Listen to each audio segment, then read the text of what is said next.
তো hello everyone, তো কাল কিন্তু সরস্বতী পুজো। তো সরস্বতী পুজো মানেই হলো স্টুডেন্টদের কাছে অনেক স্পেশাল দিন।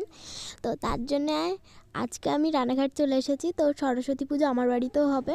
তো রানাঘাটে এসেছি। রানাঘাটে দেখো কত ঠাকুর, আমি তো বুঝে উঠতে পারছি না কোন দিকে তাকাবো, মানে দূর সাইডেই আছে। তো এই দেখো ছোট ছোট ঠাকুর আছে, কিন্তু অনেক দাম কম কিন্তু রানাঘাটের ঠাকুরগুলো, আর হাতের কাজ তো খুবই ভালো দেখতে। তো রানাঘাটে কিন্তু অনেক লোকে কিন্তু সরস্বতী পুজো করে, যেটা লক্ষ্মীর থেকে মনে হয় সরস্বতী পুজোটা একটু বেশিই করে। তো কি সুন্দর ঠাকুর, আমি তো বুঝেই উঠতে পারছি না কোন দিকে তাকাবো। তো এখানে আমরা কুল নিতে চলে এসেছি, আর কালকে আমাদের হবে পোলাও, তার জন্য এখানে আমরা ঘি নিচ্ছি। আর এখানে যা যা নিয়ে আর আমরা সবই নিচ্ছি। তো প্রতি বছরেই কিন্তু আমরা নিজেদের মতনই করি ঘট পেতে। তো এবারেও সেম ঘট পেতে আমরা নিজেদের মতনই করি। তো এখানে আমরা দশকর্মার দোকানে চলে এসেছি।